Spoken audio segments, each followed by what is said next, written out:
નમસ્કાર નમસ્કાર નમસ્કાર વિદ્યાર્થી મિત્રો, સ્વાગત છે આપ સર્વ વિદ્યાર્થી મિત્રોનું તમારી પોતાની યુટ્યુબ ચેનલ ઓશન કોચિંગ ક્લાસીસમાં, કે જેને આપણે શોર્ટમાં OCC કહીએ છીએ.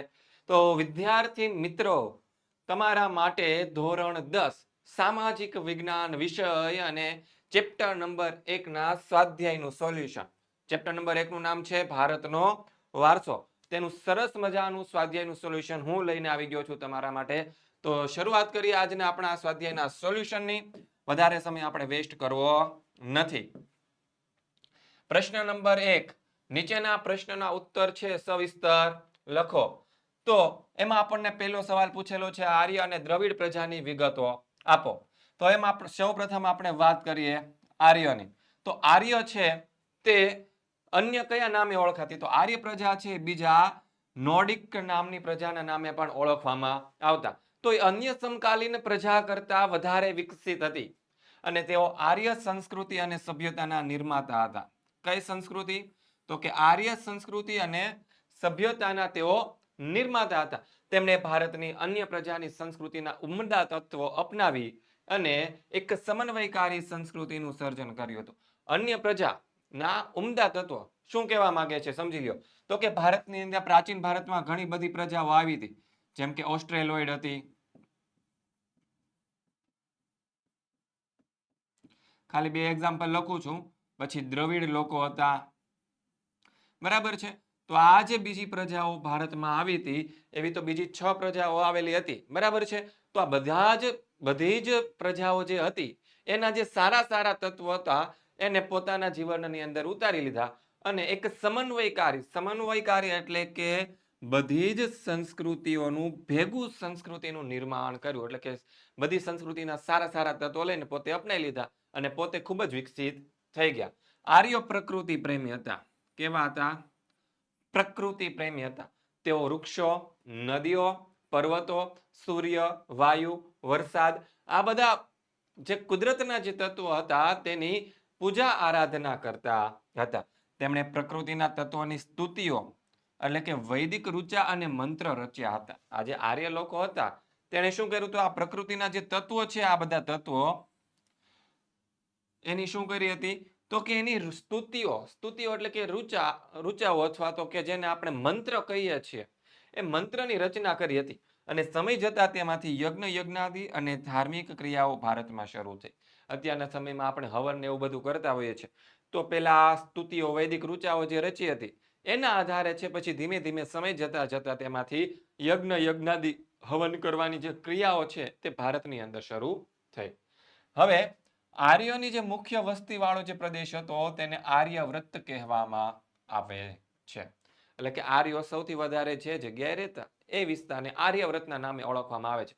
આથી આપણા ભારત દેશનું પ્રાચીન નામ ઘણી જગ્યાએ એવો ઉલ્લેખ છે કે આર્યવ્રતના નામે ઓળખાય છે. આર્ય શરૂઆતમાં વાયવ્ય ભારતમાં રહેતા હતા. ત્યાં 7 મોટી નદીઓ વહેતી હતી, તેથી એ પ્રદેશને સપ્તસિંધુ કહેવામાં આવે છે. વાયવ્ય દિશા એટલે કઈ દિશા? તો કે આપણે ભારતનો નકશો જ્યારે જોઈએ છે તો ભારતના નકશાની અંદર આપણે જોતા હશું સિંધુ નદી. તો એ સિંધુ નદી અને એને મળતી બીજી 5 નદીઓ, બરાબર છે.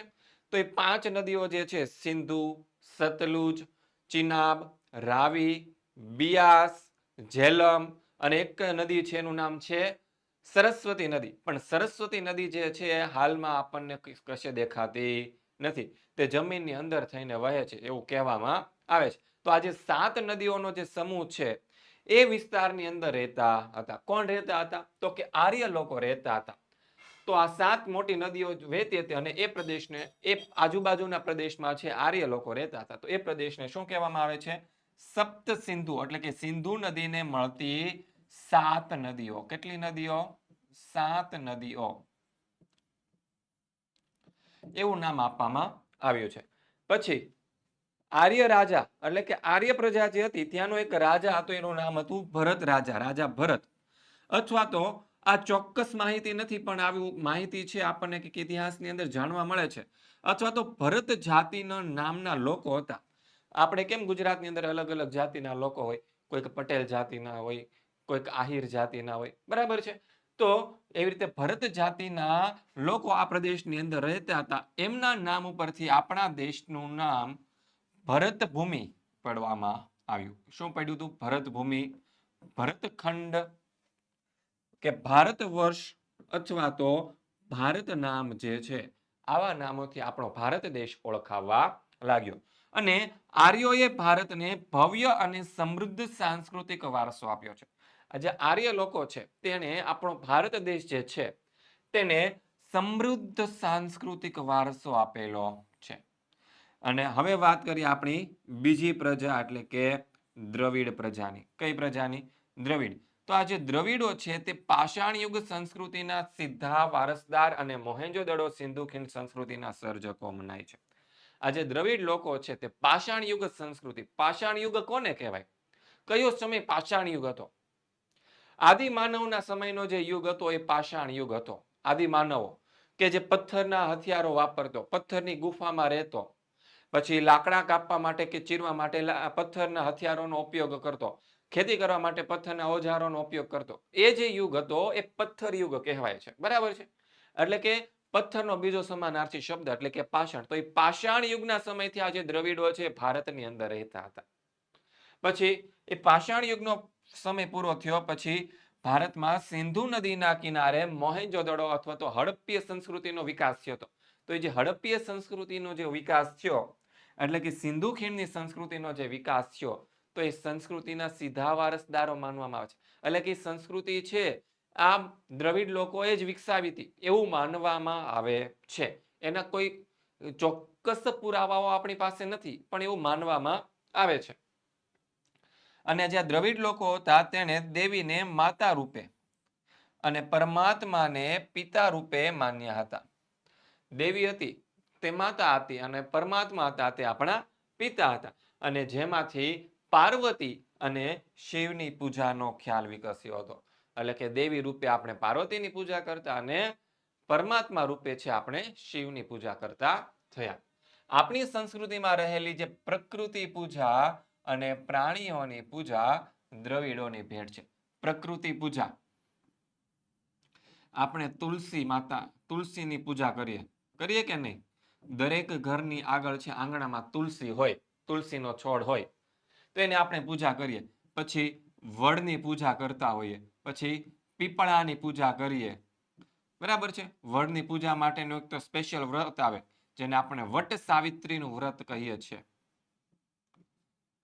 તો આવી બધી આપણે પૂજા કરીએ, પ્રકૃતિના તત્વોની જે પૂજા કરીએ. પછી પ્રાણીઓની પૂજા કરીએ. ગાયને આપણે માતા તરીકે પૂજીએ છીએ. કોને? તો કે ગાયને આપણે માતા તરીકે પૂજીએ છીએ. તો આ જે ગાય માતા આપણે કહીએ છીએ તો આ જે પ્રકૃતિ પૂજા છે, પ્રાણી પૂજા છે એ આપણને કોણે આપી? તો કે આ દ્રવિડ લોકોએ આપણને આપેલી, વારસામાં આપેલી એક ભેટ છે. ધૂપ, દીપ અને આરતી વડે. શેના વડે? તો કે ધૂપ, દીપ અને આરતી વડે દેવીઓની પૂજા કરવાની પ્રથા દ્રવિડોનો વારસો મનાય છે. આપણે આરતી કરીએ, દીવાબત્તી કરીએ, આગળ સરસ મજાની અગરબત્તી કરીએ ભગવાનની આગળ. બરાબર છે? તો આ જે પૂજા, આવી રીતે જે પૂજા આપણે કરીએ છીએ એ આ દ્રવિડ લોકોની ભેટ માનવામાં આવે છે. એ લોકોએ આપણને વારસામાં આપેલી છે. દ્રવિડો હતા તે માતૃમૂલક અથવા તો માતૃપ્રધાન કુટુંબ પ્રથા ધરાવતા હતા. માતૃમૂલક અથવા તો માતૃપ્રધાન એટલે શું? તો કુટુંબ હોય, ફેમિલી હોય. શું હોય? કુટુંબ હોય અથવા તો ફેમિલી હોય. તેનું જે મુખ્ય વ્યક્તિ હોય એ કોણ હોય? ઘરની માતા હોય અથવા તો એ ઘરની સ્ત્રી હોય. એ બધો વહીવટ કરતી હોય. આવી જે કુટુંબ વ્યવસ્થા હોય, આવી જે કુટુંબ પ્રથા હોય એને માતૃમૂલક વ્યવસ્થા કહેવાય. આપણા ગુજરાતની અંદર આ વસ્તુ નથી શક્ય.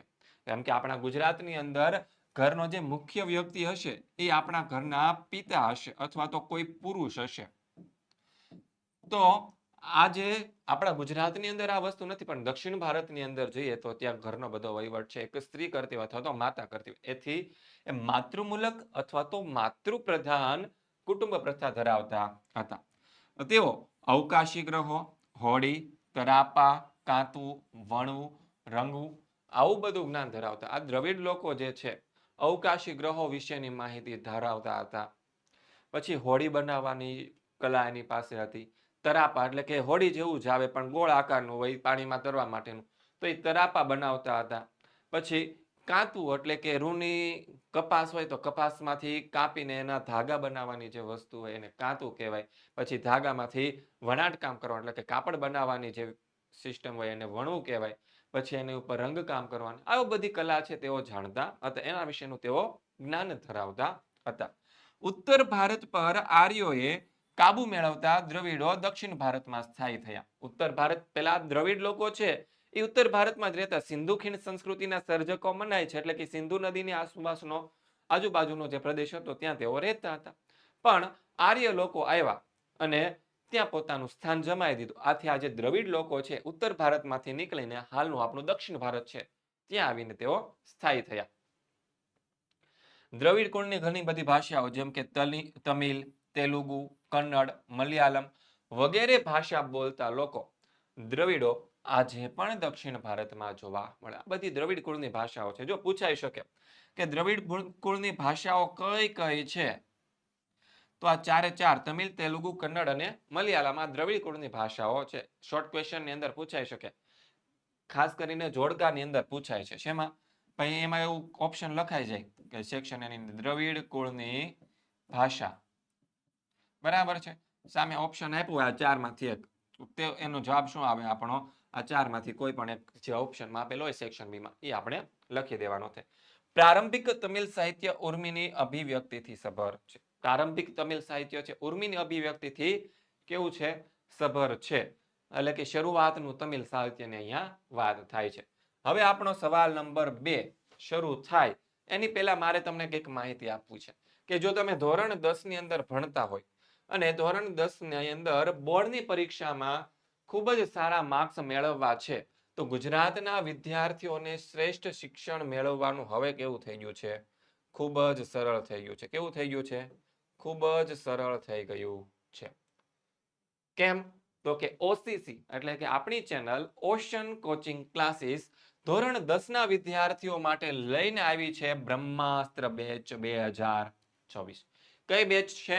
બ્રહ્માસ્ત્ર બેચ 2024 કે જેની અંદર તમને ગણિત વિષય, વિજ્ઞાન વિષય, અંગ્રેજી વિષય અને સામાજિક વિજ્ઞાન વિષય આ 4 વિષય છે, તમને 4 મેઇન વિષય છે તે તમને ભણવા મળવાના છે. કેવી રીતે? ઓનલાઈન આપણી એપ્લિકેશન છે ocean coaching classes, application download કરી લેવાના. ત્યાં દરરોજ છે તમારા માટે લાઈવ લેક્ચર ગોઠવવામાં આવેલા હશે. અને આ જે બ્રહ્માસ્ત્ર બેચ છે એની પ્રાઇસ કેટલી રાખવામાં આવી છે? આપણે 499 રૂપિયા રાખવામાં આવેલી છે. એક વિષય જો અહીં પર સબ્જેક્ટ લખ્યું છે એટલે કે એક વિષયના 499, તો એટલે કે સમજી લઈએ કે 500 રૂપિયા. તો 500 આના, 500 આના, 500 અંગ્રેજીના, 500 સામાજિક વિજ્ઞાનના, કેટલા થયા? 2000 રૂપિયા થયા. કેટલા થયા? માત્ર અને માત્ર 2000 રૂપિયા થયા. 2000 રૂપિયામાં તમને આખું વર્ષ ભણવા મળશે. પણ હજી પણ આમાં તમારા માટે ઓફર છે. ઓફર કંઈક એવી છે, જો તમે ગણિત વિષય લ્યો, અંગ્રેજી વિષયનો કોર્સ પરચેસ કરો અને વિજ્ઞાન વિષયનો કોર્સ પરચેસ કરો, તો તમને સામાજિક વિજ્ઞાન વિષયનો કોર્સ છે સદંતર ફ્રીમાં મળી જશે. એટલે કે સામાજિક વિજ્ઞાન વિષય છે એના 500 રૂપિયા આપણે કટ કરી નાખીએ તો હજી એ ડિસ્કાઉન્ટમાં તમને 1500 રૂપિયાની અંદર 4 વિષયનો કોર્સ મળી જાય. એટલે જ કહેવાય છે કે સૌથી સસ્તી બેચ આપણા ગુજરાતની અંદર સૌથી સસ્તી બેચ ક્યાં મળશે? તો કે ઓસીસી માં મળશે, ઓશન કોચિંગ ક્લાસીસની અંદર મળશે. 1500 રૂપિયામાં આખું વર્ષ ભણવા મળશે પરીક્ષાની તૈયારી સાથે, બોર્ડની પરીક્ષાની તૈયારીઓ, પ્રથમ પરીક્ષાની તૈયારીઓ અને દ્વિતીય પરીક્ષાની તૈયારીઓ સાથે. બરાબર છે? તો ફટાફટ કોલ કરી લેજો. આપણો કોન્ટેક્ટ નંબર છે 7046222254. આ કોન્ટેક્ટ નંબર પર કોન્ટેક્ટ કરીને ફટાફટ બેચની અંદર જોઈન થઈ જાજો. ઓલરેડી લાઈવ લેક્ચર શરૂ થઈ ગયા છે. બધા વિષયના 2-3 ચેપ્ટર છે તે પૂરા થઈ ગયા, પણ એ રેકોર્ડેડ સ્વરૂપે તમે તેમાં જોઈ શકો છો. ઓકે, તો હવે બીજો પ્રશ્ન આપણે જોઈએ કે કંઈક એવો છે કે સંસ્કૃતિનો અર્થ આપી વિગતે જણાવો. તો સંસ્કૃતિ એટલે શું? તો કે સંસ્કૃતિ એટલે કે જીવન જીવવાની રીત. શું થાય છે? સંસ્કૃતિનો અર્થ તો કે જીવન જીવવાની રીત. દેશ કે સમાજમાં સમય સંજોગો મુજબ લોકોના જીવનમાં આવતા પરિવર્તનો, સુધારાઓ, સામાજિક નીતિઓ અને રીતિઓ વડે જુદા જુદા સમાજની સંસ્કૃતિનું શું થાય છે? ઘડતર થાય છે. સમાજ અને સંજોગો મુજબ. હવે બધી જગ્યાએ કે પરિસ્થિતિ એક સરખી નથી હોતી. આપણે આખા ભારત દેશની વાત કરીએ તો આખા ભારત દેશની અંદર દરેક જગ્યા કે એક સરખી પરિસ્થિતિ તો હોતી નથી. દરેક વિસ્તારની અલગ અલગ પરિસ્થિતિ હોય. ત્યાંનો સમાજ કંઈક અલગ હોય. તો એ સમાજમાં શું છે? સમય અને સંજોગો મુજબ શું થાય? લોકોના જીવનની અંદર થોડાક કંઈક પરિવર્તનો આવતા છે. એ લોકો પોતાના જીવનની અંદર કંઈક સુધારાઓ કરે, સામાજિક નીતિઓમાં કંઈક સુધારાઓ કરે, રીતિઓમાં કંઈક સુધારા કરે. એના દ્વારા જુદી સંસ્કૃતિનું શું થાય છે? ઘડતર થાય છે. હવે એવા મહાન રશિયન અને સમાજશાસ્ત્રી અને નૃવંશ શાસ્ત્રી, એનું નામ હતું બી મેલિનોસ્કીના મતે સંસ્કૃતિ એટલે કે માનવ મનનું ખેડાણ. સંસ્કૃતિ એટલે શું થાય? માનવ મનનું ખેડાણ. એટલે કે આપણા માનવ મનની વિકાસ યાત્રા જેટલું વધારે વિચારે એટલો જ ઝડપથી વિકાસ થાય અને એટલો ઝડપથી વિકાસ થાય. સંસ્કૃતિ એટલે કે માનવ સમાજની ટેવો, મૂલ્યો, આચાર, વિચાર, ધાર્મિક પરંપરાઓ, રહેણીકરણી, જીવનને ઉચ્ચતમ ધ્યેય તરફ લઈ જતા આદર્શોનો સરવાળો. સંસ્કૃતિ એટલે શું થાય? આપણે માનવ સમાજ છીએ તો માનવ સમાજની આપણી ઘણી બધી ટેવો હશે, કેટલાક મૂલ્યો હશે આપણા માનવના. આપણામાં અને પ્રાણીઓમાં કંઈક ફેરફાર તો છે ને, તો એ આપણા મૂલ્યોના લીધે કંઈક ફેરફાર છે. આપણા આચાર વિચાર છે, આપણે વિચારીએ છીએ એવું આપણું આચરણ હોય છે, એટલે કે આચાર વિચાર. ધાર્મિક પરંપરાઓ, ઘણી બધી પરંપરાઓ આપણી ધાર્મિક પરંપરાઓ હોય, બરાબર છે. રહેણીકરણી, આપણે રહેવાની સ્ટાઇલ અલગ હોય. જીવન, આ બધી વસ્તુને છે જીવનને ઉચ્ચતમ ધ્યેય તરફ લઈ જતા આદર્શોનો શું છે? એક સરવાળો છે. પછી સંસ્કૃતિ એટલે શું? તો કે ગુફાથી ઘર સુધીની માનવ જાતની વિકાસ યાત્રા. સંસ્કૃતિ એટલે શું? ગુફાથી ઘર સુધી માનવ જાતની વિકાસ યાત્રા. ગુફાથી ઘર સુધીની માનવ જાતની વિકાસ યાત્રા મતલબ સર શું કહેવા માંગો છો? તો કે પહેલાના સમયમાં આદિમાનવ ગુફાની અંદર રહેતો અને અત્યારે આપણે ક્યાં રહીએ છીએ? ઘરમાં રહીએ છીએ. તો એ ગુફામાંથી માણસ છે તે ઘર સુધી કઈ રીતે પહોંચ્યો? વચ્ચે જે કંઈ પણ સંશોધનો થયા, નવી નવી ટેકનોલોજી આવ્યા, એ સુધી એ બધી વિકાસ યાત્રા. ઇતિહાસમાં સંસ્કૃતિ શબ્દ વિશિષ્ટ અર્થમાં પ્રયોજાય છે. ઇતિહાસની અંદર સંસ્કૃતિ શબ્દ છે એ વિશિષ્ટ અર્થમાં પ્રયોજાય. વિશિષ્ટ અર્થમાં પ્રયોજાય મતલબ શું? તો કે એમાં મુખ્યત્વે શિક્ષણ, સાહિત્ય, સંગીત, નૃત્ય, શિલ્પ સ્થાપત્ય, હસ્તકલા, આ બધા ક્ષેત્રમાં ઉચ્ચ સિદ્ધિઓ પ્રાપ્ત કરવાના સંદર્ભમાં વપરાય. સંસ્કૃતિ એટલે શું? તો કે માનવ જાતે શિક્ષણની અંદર કંઈક સિદ્ધિઓ પ્રાપ્ત કરી હશે, સાહિત્યની અંદર, સંગીતની અંદર, નૃત્યની અંદર, શિલ્પ સ્થાપત્યની અંદર, હસ્તકલાની અંદર જે કંઈ પણ સિદ્ધિઓ પ્રાપ્ત કરી એ બધાનો સમાવેશ સાહિત્યમાં થાય, સંસ્કૃતિમાં થાય. સંસ્કૃતિમાં વિચારો, બુદ્ધિઓ, કલા કૌશલ્ય અને સંસ્કારિતાના મૂલ્યોનો સમાવેશ કરવામાં આવે છે. માનવીએ પોતાના મનનું ખેડાણ કરીને વિકસાવેલા સાહિત્ય, તત્વચિંતનની વિવિધ વિચારધારાઓ, ધાર્મિક પરંપરાઓ, લલિત કલાઓ, ચિત્રકલા, શિલ્પકલા અને સ્થાપત્ય કલા, વિભિન્ન સામાજિક સંસ્થાઓ અને વિવિધ આર્થિક પ્રવૃત્તિઓ વગેરેનો સંસ્કૃતિનો સમાવેશ થાય છે. સંસ્કૃતિમાં કોઈ પણ પ્રજા સમૂહની આગવી જીવનશૈલીનો સમાવેશ થાય છે. ત્યારબાદ ત્રીજો પ્રશ્ન, ગુજરાતનો સાંસ્કૃતિક વારસો છે તે સવિસ્તર સમજાવો. તો આ ચેપ્ટરમાંથી 4 માર્ક્સમાં પૂછાઈ શકે તેવો પ્રશ્ન છે. કેટલા માર્ક્સમાં? તો કે 4 માર્ક્સમાં પૂછાઈ શકે તેવો પ્રશ્ન છે. બરાબર છે. તો શરૂઆત કરીએ 4 માર્ક્સનો પ્રશ્ન. ગુજરાતનો સાંસ્કૃતિક વારસો સવિસ્તાર સમજાવો. તો ગુજરાતનો જે સાંસ્કૃતિક વારસો છે એમાં ઘણા બધા પ્રકારના વારસાઓ છે. એમાં સૌથી પહેલા આપણે જોઈએ ગુજરાતના સાંસ્કૃતિક વારસામાં સાંસ્કૃતિક, પૌરાણિક અને પુરાતત્વીય સ્થળો ધરાવતા સ્થળો. તો એમાં શું આવશે? લોથલ આવશે, રંગપુર કે જે લીંબડી તાલુકા સુરેન્દ્રનગર જિલ્લાની અંદર આવે તે, ધોળાવીરા ક્યાં આવે? તો કે કચ્છ જિલ્લાની અંદર આવે, રોજડી અથવા તો શ્રીનગર રાજકોટ જિલ્લાની અંદર આવે. આ બધા મુખ્ય છે. બરાબર છે. પછી બીજું છે ઐતિહાસિક સ્થળો.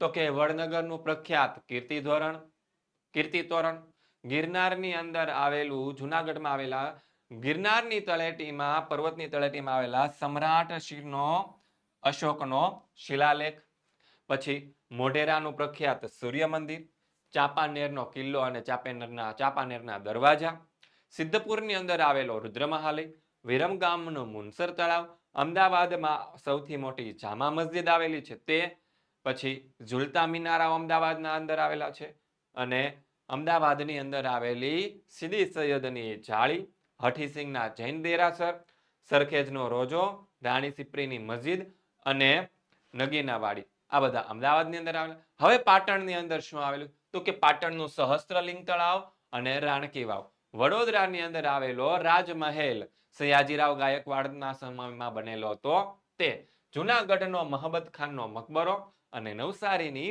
પારસી અગિયારી, આ બધા ગુજરાતના ઐતિહાસિક મહત્વ ધરાવતા સ્થળો છે. હવે ધાર્મિક સ્થળોની વાત કરીએ તો કે ધાર્મિક સ્થળોમાં કોણ આવશે?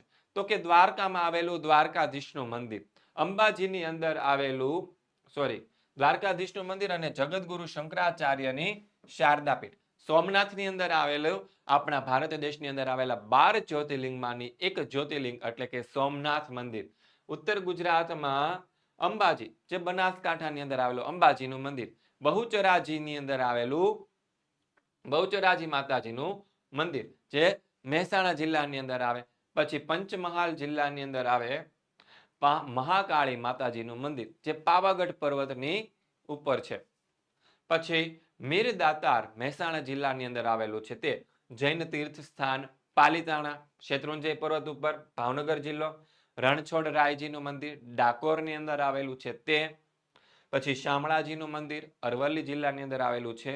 આ બધા ઐતિહાસિક સ્થાન ધરાવતા સ્થળો છે. આ સિવાય હજી એક બાકી રહી ગયું, ખેડ બ્રહ્માની અંદર આવેલું બ્રહ્માજીનું મંદિર. પછી સાંસ્કૃતિક મહોત્સવો, હવે ગુજરાતના સાંસ્કૃતિક મહોત્સવો કયા કયા છે? કે ભાઈ પોળો વિજયનગર છે, સાબરકાંઠા જિલ્લાની અંદર આવે. પછી પતંગોત્સવ અને કાંકરિયા કાર્નિવલ છે તે અમદાવાદની અંદર ભરાય. તાનારીરી મહોત્સવ છે તે વડનગરની અંદર ભરાય છે. ઉત્તરાર્ધ નૃત્ય મહોત્સવ છે તે આપણા મોઢેરાની અંદર આવેલું સૂર્ય મંદિર છે ત્યાં ભરાય છે. બરાબર છે. આપણું રણોત્સવ છે તે દર શિયાળાની અંદર કચ્છ જિલ્લાની અંદર કચ્છના રણની અંદર થાય છે. આ બધા ગુજરાતના સાંસ્કૃતિક પ્રવાસન સ્થળો છે. હવે ગુજરાતના મેળાઓની વાત કરીએ તો કે મોઢેરાનો મેળો મોઢેરા મહેસાણા જિલ્લાની અંદર ભરાય.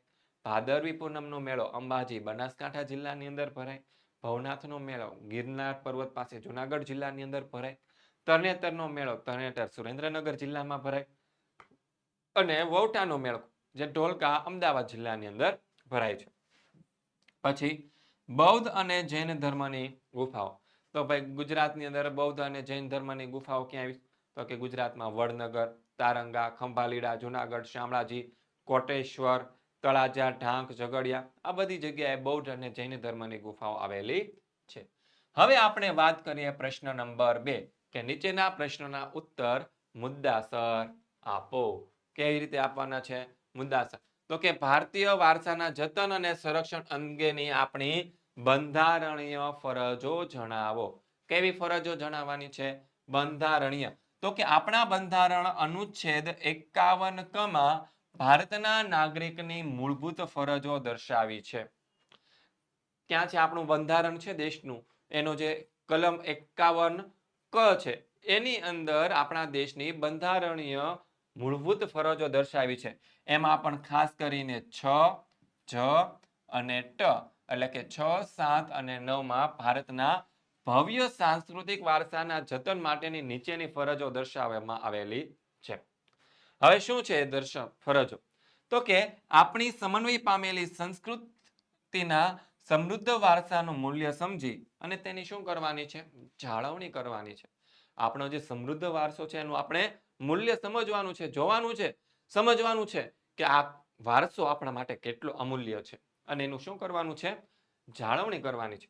દેશના જે જંગલો છે, તળાવો છે, નદીઓ છે, સરોવરો છે અને વન્ય પશુ પક્ષીઓ સહિત કુદરતી પર્યાવરણનું જતન અને સંવર્ધન કરવાનું છે. અને બધા જીવો પ્રત્યે શું રાખવાની છે? દયા રાખવાની. દેશની જાહેર મિલકતોનું શું કરવાનું છે? રક્ષણ કરવાનું છે. હિંસાનો ત્યાગ કરવાનો છે. આપણા સાંસ્કૃતિક વારસાના પ્રતીક પ્રાચીન સ્મારકો, ઐતિહાસિક અને ધાર્મિક મૂલ્ય ધરાવતા સ્થળોને કોઈ પણ પ્રકારનું નુકસાન ન પહોંચાડવું અને તેનું શું કરવાનું છે? આપણે જતન કરવાનું છે. એ આપણા સૌની ફરજ છે, આપણો હક નથી, પણ આપણે આપણી ફરજો યોગ્ય રીતે બજાવવી જોઈએ. ભારતના પ્રતિનિર્મિત રમ્ય ભૂમિ દ્રશ્યોની શુદ્ધતા, પવિત્રતા અને સુંદરતાની જાળવણી કરવાની આપણા સૌની નૈતિક ફરજ છે. પ્રતિનિર્મિત, પ્રકૃતિ નિર્મિત કેવી છે? પ્રકૃતિ નિર્મિત, પ્રકૃતિ નિર્મિત જે રમ્ય ભૂમિ દ્રશ્યો છે, જંગલો છે, નદીઓ છે, સરોવરો છે, ઊંચા ઊંચા પર્વતો છે, એ બધી જગ્યાએ જો આપણે ફરવા જઈએ તો ત્યાં શુદ્ધતા રાખવાની છે. શું રાખવાની છે? શુદ્ધતા. ગમે ત્યાં કચરો ફેંકવાનો નથી, ત્યાં પવિત્રતા રાખવાની છે. એ જગ્યા જેવી છે એવી ને એવી રહેવા દેવાની છે ભાઈ. એમ આપણે કંઈક છેડખાન નથી કરવાની, જંગલ કાપી નથી નાખવાના બેટા. અને એ જેવું સુંદર દેખાય છે અત્યારે હાલમાં, એવું જ સુંદર રાખવાની આપણા સૌની ફરજ છે. પછી બીજો પ્રશ્ન કે પ્રાકૃતિક વારસાનો અર્થ સમજાવી ભારતના પ્રાકૃતિક વારસામાં સમાવેશ થતી બાબતો જણાવો. તો પ્રાકૃતિક વારસો એટલે કે પ્રકૃતિ, પર્યાવરણ અને માનવ જીવન વચ્ચેનો અત્યંત નજીકના સંબંધોનું પરિણામ એટલે કે પ્રાકૃતિક વારસો. પ્રાકૃતિક વારસો એટલે શું છે? પ્રકૃતિ, પર્યાવરણ અને માનવ જીવન બધાની વચ્ચેનો એકદમ નજીકનો સંબંધ છે. બરાબર છે? એનું પરિણામ. પ્રાકૃતિક વારસો એક શું છે? કુદરતની ભેટ છે. એ આપણને કુદરત દ્વારા મળેલી છે, કુદરતી રીતે મળેલી છે. ત્યાં કોઈ મનુષ્યએ પ્રાકૃતિક વારસો બનાવેલો નથી. નદીઓ કે માણસોએ બનાવેલી નથી, કે ઊંચા ઊંચા પર્વતો માનવ દ્વારા નિર્મિત નથી. આ માણસો નિર્મિત કરે છે પર્વતો, પણ શેના પર્વતો બનાવે ખબર છે? ખ્યાલ છે? તો કે માનવી જે છે એ કચરાના ઢગલાઓ બનાવે અને ઊંચા ઊંચા પર્વત જેટલા ઊંચા ઢગલા કરી દે છે. ભારતનો પ્રાકૃતિક વારસો વિશિષ્ટ અને વૈવિધ્યસભર છે. કેવો છે? વિશિષ્ટ છે અને વૈવિધ્યસભર. અલગ છે બધાથી અને વિવિધતા વાળો છે. પ્રાકૃતિક વારસામાં સમાવેશ થતી બાબતોને હવે જોઈએ. શું છે? ભારતના પ્રાકૃતિક વારસામાં સમાવેશ થતી બાબતો જોઈએ. કે ભારતનો પ્રાકૃતિક વારસો વિશિષ્ટ અને વૈવિધ્યથી ભરેલો છે. તેમાં નીચેની બાબતોનો સમાવેશ થાય છે. કઈ કઈ બાબત? તો કે ભારતના પ્રાકૃતિક વારસામાં ઊંચા પર્વતો, જંગલો, ઝરણા, નદી, રણ, સાગર, વિશાળ ફળદ્રુપ મેદાન, ખીણ પ્રદેશ, ઋતુ, તરુ એટલે કે વૃક્ષો, વેલાવેલીઓ, પર્ણપુષ્પ, જીવજંતુ, આવી બધી પ્રકૃતિની વિશિષ્ટતાઓનો સમાવેશ આપણા ભારતના પ્રાકૃતિક વારસાની અંદર થાય છે. હવે ભૂમિ દ્રશ્યની વાત કરીએ તો ભૂમિ દ્રશ્યમાં વિવિધ પ્રકારના ખડકો, શિલાઓ, ખનિજો, વનસ્પતિ એ બધાનો સમાવેશ થાય. પછી હવામાનમાં થતા પરિવર્તનો પ્રાકૃતિક વારસાને શું કરે છે? અસર કરે છે. આપણા પ્રાકૃતિક વારસામાં પર્વત, નદી, વૃક્ષ, પશુ તેમજ પ્રકૃતિની શક્તિઓને દૈવી સ્વરૂપ આપવામાં આવેલું છે. પ્રાકૃતિક વારસા છે તેમાં પર્વતો, નદીઓ, વૃક્ષો, પશુઓ તેમજ પ્રકૃતિની જે શક્તિઓ છે તેને દૈવી સ્વરૂપ એટલે કે આપણે ભગવાન માનીએ પૂજીએ છીએ. જેમ કે આપણે વરસાદના દેવતા વરુણ દેવ, બરાબર છે, એ રીતે માનીએ. પછી અગ્નિને આપણે અગ્નિદેવ તરીકે પૂજા કરીએ છીએ. પછી ગાયને આપણે માતા તરીકે પૂજીએ છીએ. વડ, પીપળો અને તુલસીની આપણે પૂજા કરીએ છીએ. આપણે સૌ પ્રકૃતિના સંતાનો છીએ. પ્રકૃતિએ આપણા ખોરાક, પાણી, શુદ્ધ વાયુ તેમજ નિવાસ સ્થાન જેવી જરૂરિયાતો પૂરી પાડી છે. પીપળો અને વડ જેવા વૃક્ષોને, તુલસી જેવા છોડને આપણે પવિત્ર માનીને પૂજીએ છીએ. હમણાં મેં વાત કરી. ભારતના પ્રાકૃતિક વારસામાં પંચતંત્રની વાર્તાઓ અને બૌદ્ધ ધર્મની જાતક કથાઓને પણ સ્થાન આપવામાં આવે. પંચતંત્રની વાર્તા અને બૌદ્ધ ધર્મની જાતક કથાઓ છે એમાં પણ આપણો પ્રાકૃતિક, એને પણ પ્રાકૃતિક વારસામાં સ્થાન આપવામાં આવે, કારણ કે એમાં પ્રકૃતિના તત્વોની ઘણી બધી બાબતોનો ઉલ્લેખ છે. આપણા શાસ્ત્રીય સંગીત અને લોક સંગીતને પ્રકૃતિ તથા ઋતુઓ સાથે જોડવામાં આવ્યા છે. આપણા શાસ્ત્રીય સંગીત અને પ્રકૃતિ તથા ઋતુઓ સાથે જોડવામાં આવ્યા છે. હવે તમને લોકોને ખ્યાલ હોય તો તાનસેન તમે નામ સાંભળ્યું હશે. પ્રાચીન ભારતના ખૂબ જ પ્રખ્યાત એવા કહી શકાય સંગીતકાર. એનું નામ હતું તાનસેન. અકબરના દરબારની અંદર હતા. તો આ જે તાનસેન છે એને એક સરસ મજાનો રાગ ગાતા આવડતો તો એનું નામ હતું મેઘમલ્હાર રાગ. કયો હતો? મેઘમલ્હાર રાગ. અને એવું કહેવાય છે કે આ જે મેઘમલ્હાર રાગ ગાવામાં આવે ને, એક રાગની અંદર જો ગીત ગાવામાં આવે ને તો ખરેખર વરસાદ આવતો. બરાબર છે. તો આપણા શાસ્ત્રીય સંગીતો જે છે એની અંદર પ્રકૃતિ અને ઋતુઓ સાથે આવી રીતે જોડવામાં આવેલા છે. કેટલાક શાસ્ત્રીય રાગો દિવસના જુદા જુદા પ્રહરો પર આધારિત છે. કેટલાક શાસ્ત્રીય રાગો છે દિવસના અલગ અલગ પ્રહર, 8 પ્રહર હોય. આપણા ભારતીય સનાતન ધર્મની સંસ્કૃતિ પ્રમાણે ટોટલ કેટલા પ્રહર છે? તો કે 8 પ્રહર છે. બરાબર છે. તો આપણા ગીતો, કાવ્ય, તહેવારો, ચિત્ર વગેરેના વિષય વસ્તુ તરીકે મુખ્ય પ્રકૃતિ અને ઋતુઓ રહેલી છે. એમાં વિષય વસ્તુ તરીકે મુખ્યત્વે કોણ રહ્યું છે? પ્રકૃતિ અને ઋતુઓ. આપણી આયુર્વેદિક યુનાની પદ્ધતિ, નિસર્ગોપચાર જેવી ચિકિત્સા પદ્ધતિઓ સંપૂર્ણપણે શું છે? પ્રકૃતિ પર આધારિત છે. આયુર્વેદિક યુનાની, આયુર્વેદિક પદ્ધતિ એટલે કે આયુર્વેદ દ્વારા, આયુર્વેદિક દવાઓ દ્વારા જે આપણે રોગને મટાડીએ છીએ તે યુનાની પદ્ધતિ, એ પણ એક પ્રકૃતિ બેઝ છે. એ રોગને ઉપચાર કરવા માટેની છે. અને નિસર્ગોપચાર છે તે પણ પ્રકૃતિ બેઝ છે. એ પ્રકૃતિના તત્વોનો ઉપયોગ કરીને રોગને મટાડવા માટેની એક ચિકિત્સા પદ્ધતિ છે, ડોક્ટરી પદ્ધતિઓ છે. તો એ સંપૂર્ણપણે શેના પર આધારિત છે? તો કે પ્રકૃતિ પર આધારિત છે. હવે ભારતના સાંસ્કૃતિક વારસાનો ખ્યાલ આપો. આગળનો પ્રશ્ન છે. તો ભારતના સાંસ્કૃતિક વારસો એટલે કે માનવ સર્જિત વારસો. કેવો વારસો? સાંસ્કૃતિક વારસો મતલબ માનવ સર્જિત, જે માનવી દ્વારા નિર્માણ પામેલો છે. માનવીએ પોતાની બુદ્ધિ શક્તિ, જ્ઞાન, આવડત અને કલા કૌશલ્ય વડે જે કંઈ પણ મેળવ્યું છે તેને આપણે શું કહીએ છીએ? સાંસ્કૃતિક વારસો કહેવાય છે. ભારતના સાંસ્કૃતિક વારસામાં રાજમહેલો, ઇમારતો, શિલાલેખો, સ્તૂપો, ચૈત્ય, વિહાર, મંદિરો, મસ્જિદો, મકબરા, ગુંબજ, કિલ્લા, દરવાજા, પછી ઉત્ખનન કરેલા, શું છે? ઉત્ખનન કરેલા સ્થળો તેમજ સ્વાતંત્ર્ય સંગ્રામ સહિતના સ્મારકો, સાબરમતી આશ્રમ, દાંડી આશ્રમ, વર્ધા, બારડોલી, શાંતિ નિકેતન સંસ્થા જે કોલકાતાની અંદર આવેલી છે, રવિન્દ્રનાથ ટાગોર દ્વારા સ્થાપવામાં આવેલી હતી તે, દિલ્હી જેવા સ્થળોનો સમાવેશ છે એ આપણા સાંસ્કૃતિક વારસાની અંદર કરી શકે. આ સિવાય ભાષા, લિપિ, અંક, શૂન્ય, ગણિત, પંચાંગ, ખગોળ, ધાતુ, ધર્મ, સાહિત્ય, યુદ્ધશાસ્ત્ર, રાજ્યશાસ્ત્ર, પ્રાણીશાસ્ત્ર, વનસ્પતિશાસ્ત્ર, વાસ્તુશાસ્ત્ર, ન્યાયતંત્ર, વિધિ વિધાન, પર્યાવરણ સુરક્ષા અંગેના મહત્વની શોધોને પણ સાંસ્કૃતિક વારસાની અંદર આપણે સમાવેશ કરી શકીએ છીએ.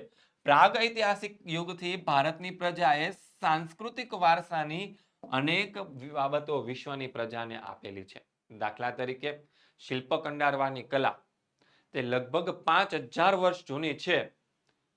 તે આપણે ભારત દેશે છે વિશ્વના અન્ય દેશોને આપી છે. શિલ્પ કંડારવાની કલા, મૂર્તિ બનાવવાની કલા, એનો વિકાસ ભારતની અંદર થયો હતો.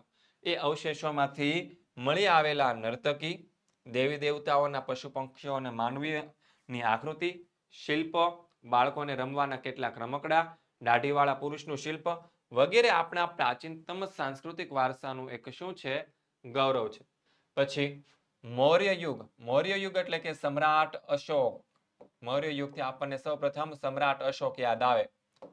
તો જે સમ્રાટ અશોક છે એના શિલ્પોમાં, મૌર્ય યુગના શિલ્પોમાં ઊંધા કમળની આકૃતિ ઉપર વૃષભસિંહનું શિલ્પ, ઊંધું કમળ, એની ઉપર વૃષભ અને સિંહનું શિલ્પ, અને એની ઉપર જેને આપણે આપણા ભારત દેશનું રાષ્ટ્રીય ચિહ્ન માનીએ છીએ, 4 સિંહની આકૃતિ, એની અહીંયા વાત થાય છે. પછી ગૌતમ બુદ્ધનું પ્રજ્ઞાપારિમિતાનું શિલ્પ, પછી સારનાથની અંદર આવેલા ધર્મચક્ર પ્રવર્તન વાળી ગૌતમ બુદ્ધની પ્રતિમા, પછી ગુપ્ત યુગની જૈન તીર્થકરોની પ્રતિમાઓ અને રાષ્ટ્રકૂટ વંશના રાજાઓના સમયની ઇલોરાની ગુફાઓના શિલ્પ આપણા ભવ્ય સાંસ્કૃતિક વારસાની સમૃદ્ધિના શું કરાવે છે? દર્શન કરાવે છે. ભારતમાં આવેલી વિવિધ પ્રજાના સંમિશ્રણથી ભારતનો સાંસ્કૃતિક વારસો વૈવિધ્યપૂર્ણ, ભાતીગળ અને સમૃદ્ધ બન્યા છે. હવે વિદ્યાર્થી મિત્રો, જો તમારે ધોરણ 10 ની અંદર સારા ગુણ મેળવવા છે ધોરણ 10 ની અંદર ટોપર બનવું છે તો એના માટે આપણી ચેનલ ઓશન કોચિંગ ક્લાસીસ દ્વારા લોન્ચ કરવામાં આવેલો છે બ્રહ્માસ્ત્ર બેચ, જ્યાં તમને મળશે શ્રેષ્ઠમાં શ્રેષ્ઠ શિક્ષણ, શ્રેષ્ઠમાં શ્રેષ્ઠ ફેકલ્ટીઓ દ્વારા, જેમાં તમને દરરોજ લાઈવ ક્લાસ દ્વારા ભણાવવામાં આવે છે, દરરોજના ડાઉટ સોલ્યુશન કરાવવામાં આવે છે, બરાબર છે. એના માટેની પ્રેક્ટિસો પણ કરાવવામાં આવે છે. ટોટલ 4 વિષયની અંદર ભણાવવામાં આવે છે: ગણિત, વિજ્ઞાન, અંગ્રેજી અને સામાજિક વિજ્ઞાન. અને એક વિષયની ફી છે 499 રૂપિયા, એટલે કે ટોટલ તમારી ફી થઈ ગઈ 2000 રૂપિયાની અંદર આખો આ કોર્સ તમારા માટે લોન્ચ કરવામાં આવેલો છે. પણ વિદ્યાર્થી મિત્રો, જો તમે અહીંયા કોન્ટેક્ટ નંબર આપવામાં આવેલો છે 7046222254, આ કોન્ટેક્ટ નંબર ઉપર કોન્ટેક્ટ કરી અને જો વાત કરશો, એમાંથી તમે જો 3 કોર્સ ખરીદો છો, બરાબર છે, તો કદાચ એક કોર્સનું તમને 500 રૂપિયા શું મળી જશે? ડિસ્કાઉન્ટ મળી જશે. કેટલા રૂપિયા? 500 રૂપિયા જેટલું ડિસ્કાઉન્ટ હજી મળી જશે. એટલે તમારો કોર્સ છે માત્ર 1500 રૂપિયામાં તમને મળી જવાનો છે. અને ગુજરાતનો સૌથી સસ્તામાં સસ્તી બેચ છે. તો ફટાફટ આપણા આ બેચની અંદર જોઈન્ટ થઈ જવું, બરાબર છે. ચલો આગળ વધીએ. આગળનો પ્રશ્ન શું છે? તો કે આગળનો પ્રશ્ન કંઈક એવો છે: નીચેના પ્રશ્નોના ટૂંકમાં ઉત્તર આપો. આર્ય પ્રજા અન્ય કયા નામે ઓળખાય છે? તો નોર્ડિક પ્રજાના નામે ઓળખાય છે. પછી બીજો, નેગ્રીટો અથવા તો હબસી પ્રજા વિશે ટૂંકમાં માહિતી આપો. તો નેગ્રીટો અથવા તો હબસી પ્રજા છે તે નેગ્રીટો અથવા તો નિગ્રો ભારતના સૌથી પ્રાચીન નિવાસીઓ હતા. કેવા હતા? ભારતના સૌથી પ્રાચીન નિવાસીઓ હતા. તે આફ્રિકા ખંડમાંથી ભારતમાં બલુચિસ્તાનના રસ્તે થઈને ભારતમાં આવ્યા હતા. એનો હવે શ્યામ વર્ણ હતો, થોડા કાળા હતા, બ્લેક કલર જેવા. 4 થી 5 ફૂટ એની હાઈટ હતી, માથે વાંકડિયા વાળ હતા. આ એમની શારીરિક વિશેષતાઓ છે.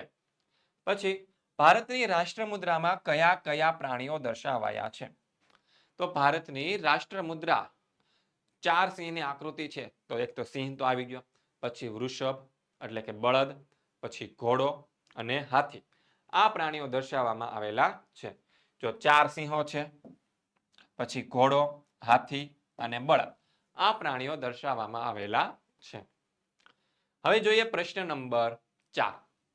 દરેક પ્રશ્નની નીચે આપેલા વિકલ્પમાંથી સાચો વિકલ્પ પસંદ કરી અને ઉત્તર આપવાનો છે. એની પહેલા જો વિદ્યાર્થી મિત્રો તમને આ સ્વાધ્યાયના સોલ્યુશન વ્યવસ્થિત લાગતા હોય તો તમારે એક કોમેન્ટ કરી દેવાની છે: OCC ઇઝ ધ બેસ્ટ.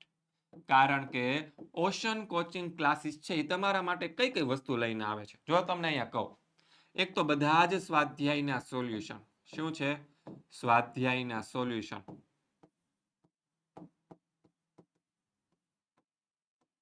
બરાબર છે. પછી તમે ધોરણ 10 ની અંદર છો તો ભણવા માટે છે તમારી પાસે બ્રહ્માસ્ત્ર બેચ છે. કઈ બેચ છે? બ્રહ્માસ્ત્ર બેચ, કે જેની અંદર તમને લાઈવ લેક્ચર દ્વારા ભણાવવામાં આવે છે. બ્રહ્માસ્ત્ર બેચની અંદર જ વાત કરીએ તો જે લેક્ચર લેવામાં આવ્યો હોય તેની તમને PDF મળી જશે વાંચવા માટે. પછી પરીક્ષાની તૈયારીઓ તમને અહીં કરાવવામાં આવે છે. તમારી જે બોર્ડની પરીક્ષા આવશે, પ્રથમ સત્ર પરીક્ષા આવશે, પરીક્ષાની તૈયારીઓ તમને અહીંયાથી થઈ જશે. બરાબર છે. આ સિવાય તમને જે કંઈ પણ ડાઉટ હોય તો એ બધા ડાઉટ સોલ્યુશન થઈ જશે.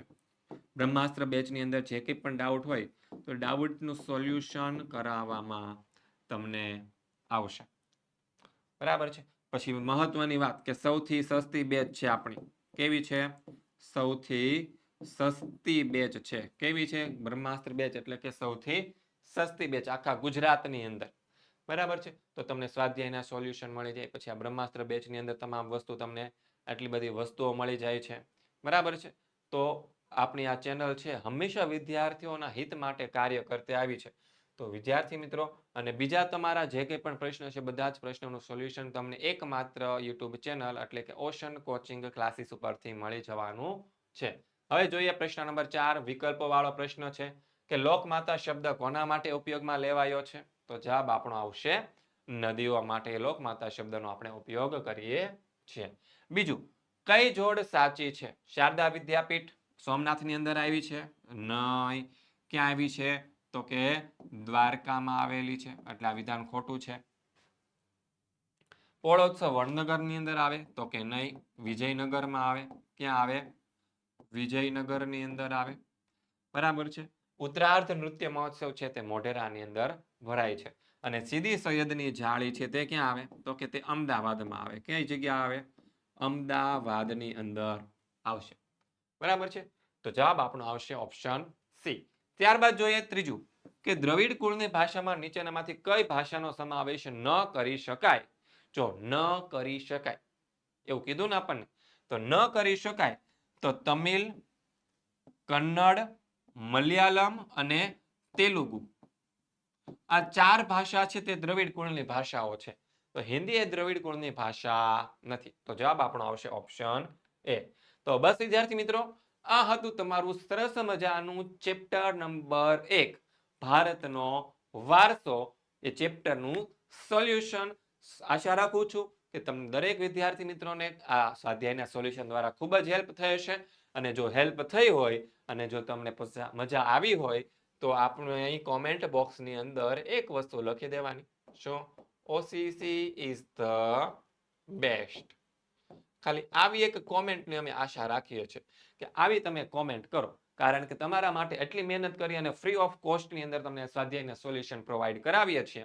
તો ખાલી એક કોમેન્ટ તો બનતી હે યાર, એક કોમેન્ટ તો બનતી હે. તો વિદ્યાર્થી મિત્રો, મળીએ છીએ નેક્સ્ટ સ્વાધ્યાય ચેપ્ટર નંબર 2 ના સ્વાધ્યાયના સોલ્યુશન સાથે. ત્યાં સુધી જય હિન્દ, જય ભારત.